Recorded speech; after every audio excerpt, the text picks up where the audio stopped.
ओम नमः शिवाय। आप देख रहे हैं उपासना चैनल। उपासना का अर्थ है हरिनाम स्मरण का दिव्य आनंद। कथा श्रवण ही श्रेष्ठ भक्ति है। तो चलिए हम कथा श्रवण करके प्रभु चरणों में अपनी भक्ति को समर्पित करते हैं।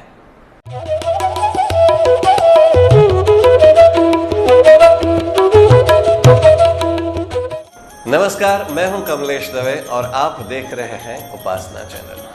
आज हम श्री ओमकारेश्वर ज्योतिर्लिंग जी का महिमा और प्राकट्य के बारे में जानेंगे। जैसे मंत्रों में ओमकार का महत्व है, वैसे ही ज्योतिर्लिंग में ओमकारेश्वर का महत्व है। शिव महापुराण में कोटि रुद्र संहिता के 18वें अध्याय में ओमकारेश्वर जी की कथा का वर्णन है। इसके अलावा स्कंद पुराण और वायु पुराण में भी ओमकारेश्वर जी का महात्म्य वर्णित किया गया है। कोटि रुद्र संहिता में सूत जी कहते हैं कि एक बार भगवान नारद मुनि गिरिराज विंध्य पर आए। विंध्याचल ने नारद जी की बहुत आगता स्वागता की।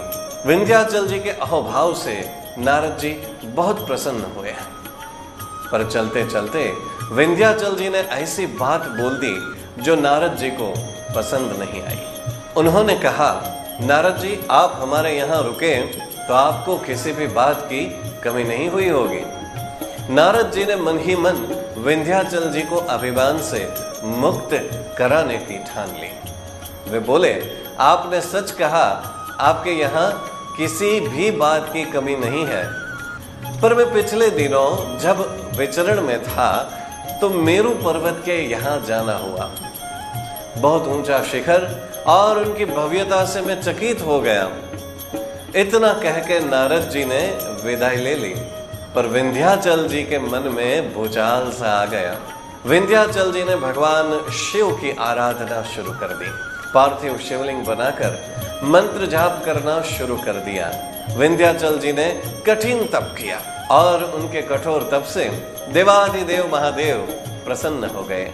भक्त वत्सल महादेव जी के दर्शन के साथ ही विंध्याचल जी को सारे परिताप से मुक्ति मिल गई। भगवान से उन्होंने अभिष्ट बुद्धि का वरदान मांगा और ओमकार की साधना में लीन हो गए। आसपास का सारा वातावरण ओमकार की ध्वनि से गूंज उठा। देवताओं और ऋषियों ने इस भूमि पर वास किया और देवाधिदेव महादेव को भी यहाँ स्थापित होने की प्रार्थना की। सदैव भक्तों की मनसा पूरी करने वाले महादेव जी ज्योति के स्वरूप में विद्यमान हुए। माना जाता है कि ज्योति का दो भाग में विभाजन हुआ। एक लिंग ओमकार के रूप में और एक लिंग अमलेश्वर के रूप में नर्मदा मैया के दोनों तट पर स्थापित हुए और पूरा क्षेत्र ओमकारेश्वर के नाम से प्रचलित हुआ। श्रद्धालु दोनों ज्योतिर्लिंग का जब दर्शन करते हैं तो यात्रा को पूर्ण मानी जाती है। मध्य प्रदेश के खंडवा जिले में आया हुआ यह स्थान इंदौर से करीब करीब 77 किलोमीटर दूर है। नर्मदा मैया और कावेरी नदी के बीच में ओमकार के आकार में टापू बना हुआ है। श्रद्धालु इस टापू की परिक्रमा करते हैं और धन्यता का अनुभव करते हैं। माना जाता है कि यहाँ पर भगवान श्री राम के पूर्वज मांधाता जी ने भी कठिन तपस्या की थी। करीब 2500 साल पहले आदिदेव शंकराचार्य जी ने भी यहाँ तप किया था और नर्मदाष्टक की रचना की थी। यह भी माना जाता है कि कुबेर जी ने नर्मदा तट पर यही शिव आराधना की थी। जहां पर उन्होंने आराधना की, वहीं पर कुबेर भंडारी के रूप में भगवान का दर्शन होता है।